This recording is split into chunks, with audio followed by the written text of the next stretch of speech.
This podcast is for informational and educational purposes only and is not to be considered medical advice for any particular patient. Clinicians must rely on their own informed clinical judgments when making recommendations for their patients. Patients in need of medical advice should consult their personal health care provider. From UPMC Children's Hospital of Pittsburgh, welcome to That's Pediatrics. I'm Steph Dewar, one of the hospitalist physicians here at Children's and co-director of the Pediatric Residency Training Program. And I'm John Williams, Chief of Pediatric Infectious Diseases, and we are delighted to welcome as our guest today Dr. Cassie Torok, a pediatric rheumatologist and a specialist in pediatric scleroderma. Cassie, welcome to That's Pediatrics. Thanks, John and Stephanie. So, Cassie, you have a wide range of clinical and research interests. The one thing I thought would be useful for folks to hear about is your work with patients with scleroderma. Okay, great. So I'll give you a little bit of background. I was a trainee here, and during my training, in part of my fellowship training, I worked with Dr. Thomas Metzger, who's a world-renowned scleroderma expert in the adult world.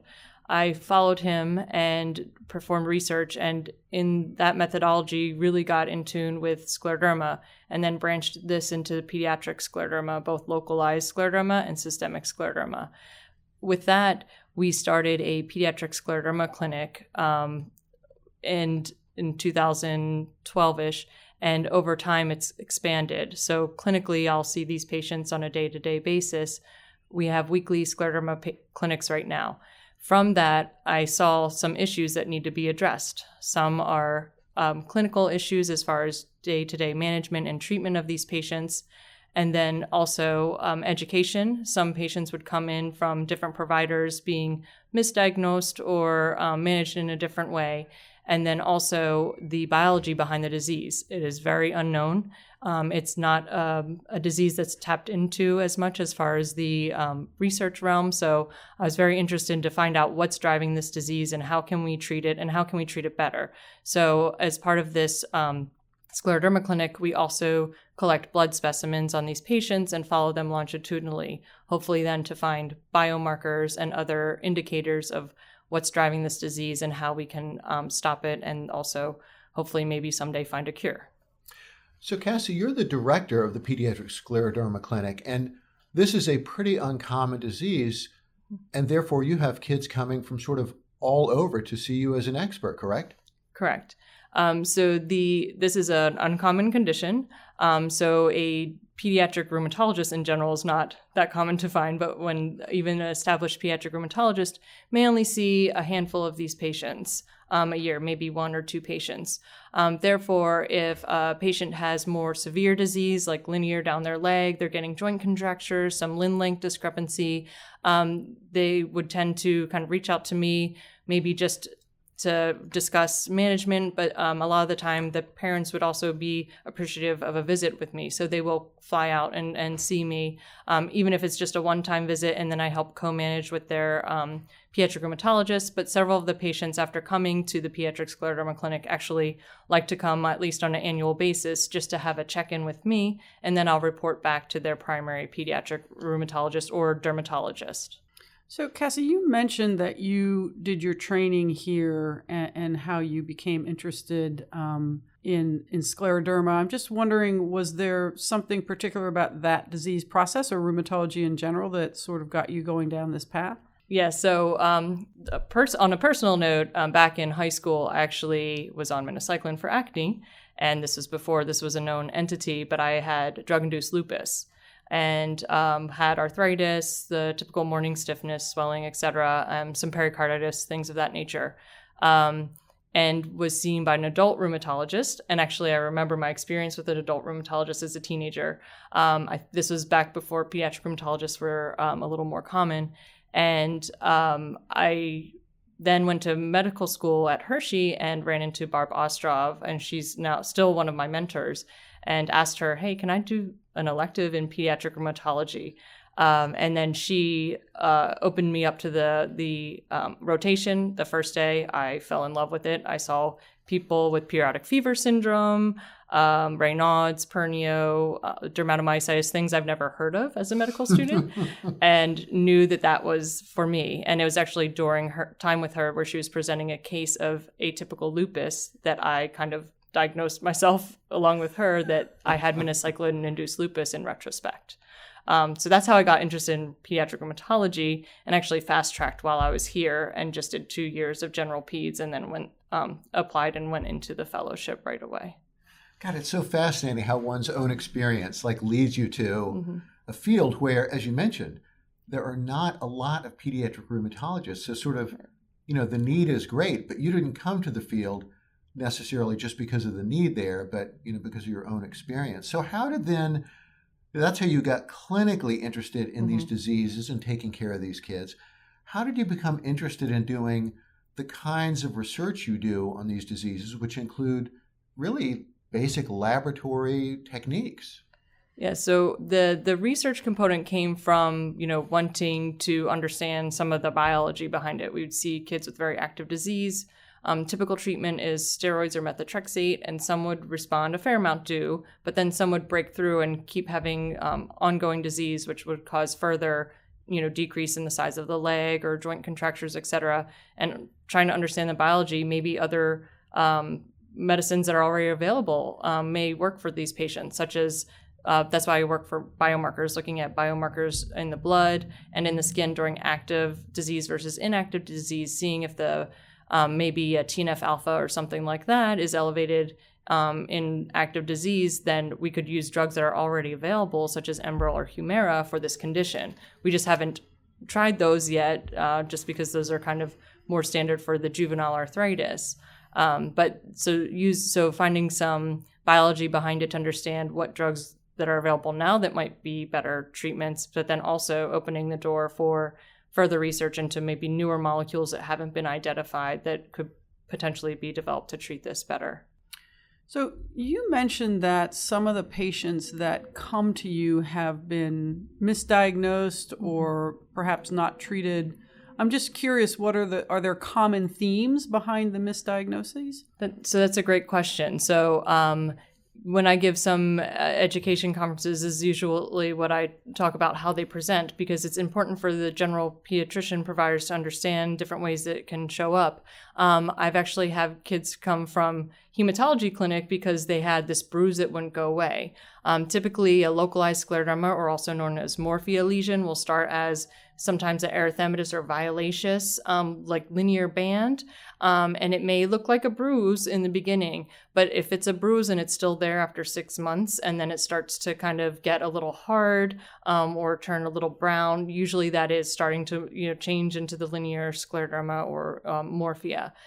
So yes, it's the bruise that won't go away. I've had also kids have a smaller hand, finger, the leg. They might go to neurology or genetics to try to figure out why is the limb slightly smaller. But unless you're actually feeling the skin or deep into the fascia, you wouldn't realize that maybe they have deeper skin, fascial, or muscle involvement from the linear scleroderma. I've also had kids come with joint contractures because it goes from the skin down into the tendons and ligaments. So this is an inflammatory disease. It's also fibrotic. So the inflammation then leads to fibrosis or increase of collagen deposition in the tendons, the fascia, et cetera. So they might come to me with a joint contracture. So they might come from hand surgery because they have this finger contracture. They can't open their fingers, and they were told it was from texting. But if you actually feel all the way up the arm, it might be some more indurated areas up of the fascia of the forearm that's giving a pulley effect, pulling down the fingers. The other area to be knowledgeable is about a new seizure in a child that just to kind of screen and look for skin findings. The patients with linear scleroderma of the head, about 20% can have some CNS or neurological issues. Sometimes it's a white matter lesion in the line of the area. Sometimes it's uveitis or eye changes, papilledema, et cetera. And then there have been kids that actually have presented with seizures. And then later it was noticed, they have a faint, erythematous linear band on their face. We've had a few patients that I've shared with neurology that have presented that way. And we're actually working on getting a publication to a pediatrics journal to kind of get that awareness out to neurologists, et cetera, who may be seeing these patients first.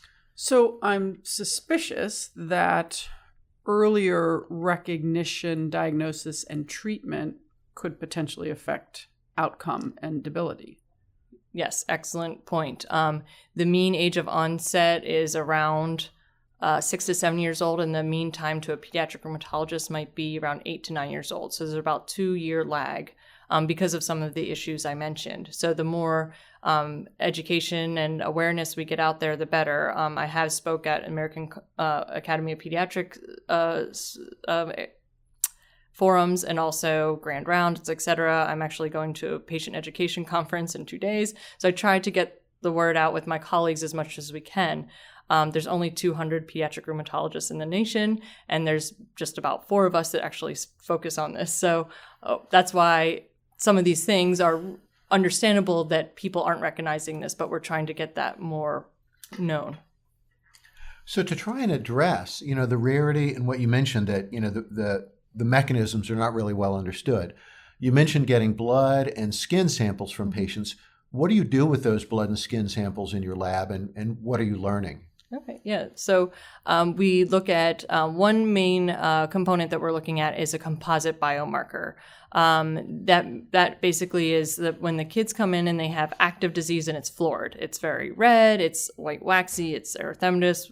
We can kind of tell that that's active disease, and typically we'll treat, and then they'll have the erythema, the thickness will get better, just maybe left with some trace hyperpigmentation, so changes of the skin, but then usually it's pretty quiet. But then 50% of these patients recur. And when they flare, it's unclear. Some they might just have a little bit of pink or red color change or a little bit of itching of the skin. But right now, even us experts, it's hard for us to tell when exactly the flare is starting. So when to restart this methotrexate or the steroids, et cetera. So what my main focus is developing a blood biomarker that will help with your clinical assessment of, hey, is this patient active again? When do we start treatment? So I'm trying to use the patients that have clear-cut active disease, no treatment, store their blood and get their skin samples.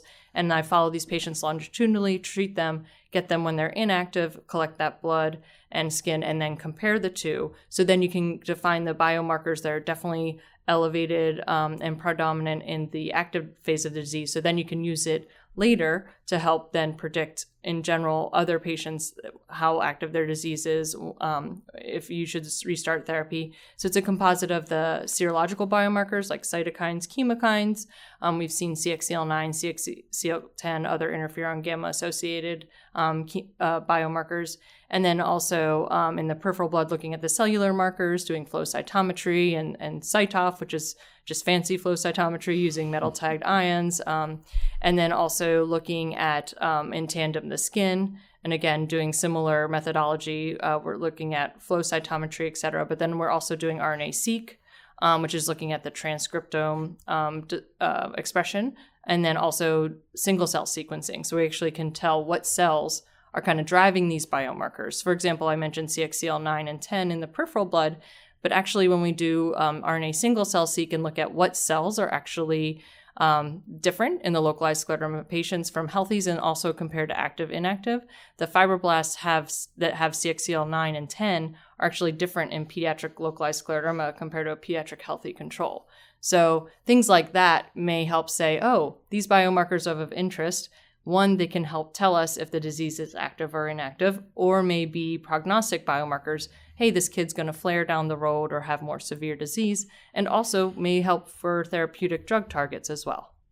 So this sounds like research which is very patient-based, not a animal model. Correct. To help you with this in a very unusual disorder. So it sounds like there might be a challenge getting adequate numbers. I'm wondering what other barriers you have to your work, like patient access. I'm just wondering if there's innovations that you have thought about or have used to help improve patients' access to you. Yeah. So as far as patient access, I work with my social worker, and we do help, fly patients and provide some funding and housing there. And actually, I help connect patients. So if I know it's a teenage female of this, age, and she has linear of her leg and is maybe having trouble, then I will try to help connect them as far as both parties agree to other children with this, and also for their parents to help.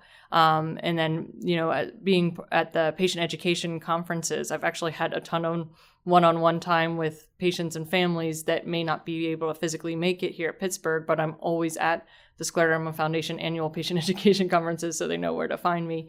And then we just developed this Kids Get Scleroderma 2 patient education conference, the second one we're having in 2 days in Colorado. So I'll be out there and meeting up with patients that may not have access to me for whatever travel reasons, et cetera. I do try to make myself accessible other ways. And that's on like the clinical basis. On the research basis, I've actually am the central biorepository and lead some of the multi-center studies that I have available through CARA. So CARA is Childhood Arthritis Rheumatology Research Alliance. Why that exists is because not just pediatric scleroderma, but pediatric juvenile dermatomyositis, pediatric lupus, pediatric juvenile arthritis. All of these are relatively uncommon conditions. So we need to work together at the different sites so that we have the numbers to do research, clinical research, translational research, et cetera. Therefore, I'm one of the leaders of the pediatric scleroderma group. So what I've done is I've developed with some of my colleagues, such as Suzanne Lee at Hackensack, New Jersey, protocols where they enroll into the registry. We collect the clinical research data, the variables, et cetera, from these multiple centers. And then I'm the biorepository. So they'll collect blood and ship it over. So even if I physically can't see the patient, they're seeing another peds rheumatologist who's invested enough to collect the clinical data, to collect the blood and send it and be part of, these multi-center studies.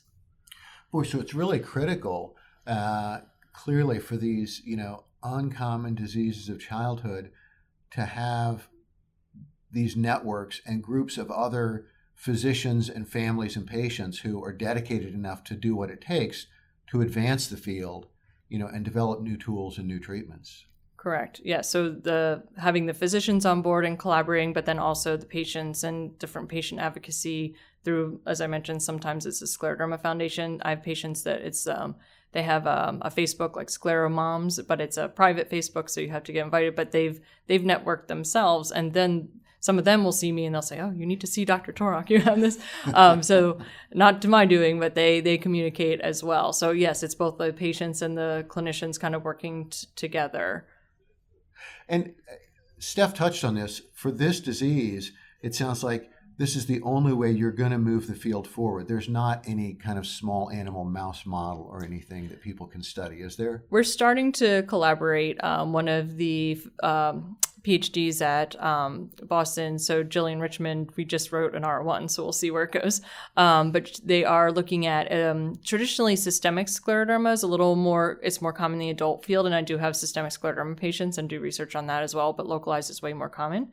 But we've used the bleomycin mouse, which is typically a fibrosis mouse that the adult systemic scleroderma researchers use, but basically taking it just a day or two into that bleomycin process before the fibrosis gets too far in the skin or the lungs is actually our kind of morphia model or localized scleroderma model. So we've kind of just used that mouse model, but just slightly adjusted it. And we're starting to find skin changes when we do the biopsy of the mouse skin. It looks similar to the human localized scleroderma skin. And right now, actually, we're doing the RNA-seq and the bulk-seq and the single cell seq to see if it's similar or not to our localized scleroderma patients. So that's happening right now. So most likely mouse model, but we're working with it right now.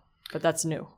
So you mentioned previously that you also have done some work with neurologists with the finding about the symptom of seizures in some patients with scleroderma. Are there other subspecialty collaborators that you have in your work?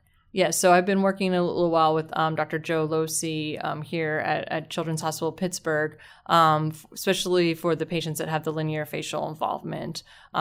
We call it our linear scleroderma of the head / Perry-Romberg clinic. But basically, linear scleroderma of the head can be subtermed in coupe de sabre, or French for sword of the saber, because it looks like a linear line or depression on the face / skull with some alopecia, etc. Or it can also be termed Perry-Romberg, which is hemifacial atrophy. So one side of the face is smaller. But in reality, these kind of overlap. They have similar phenotypes. I have children that have in coupe de sabre on the left and Perry-Romberg on the right. So they're kind of one and the same, but we see these patients in tandem together, usually on a Monday. So when he has his craniofacial clinic, that the dental orthodontics come in, as well as, the craniofacial plastic surgery. We do 3D imaging of the face, and then we monitor the child at the next visit. We do 3D modeling again with the camera, and we kind of overlay those pictures. And if there's kind of progression of the disease, there's a color, it will look kind of red or depressed, then we'll know, okay, this is depressed disease. And then on the other management side, Dr. Losi also collaborates with myself and then Jesse Goldstein as well to treat these patients after the therapies we mentioned, like steroids or methotrexate or Cellceps and other medicine. If they're in remission and the child is unhappy with the depression on their face, etc., we do fat grafting. So basically taking some of the fat, spinning it down, and do microfat grafting to kind of even out the face. So yeah, we have kind of a team here.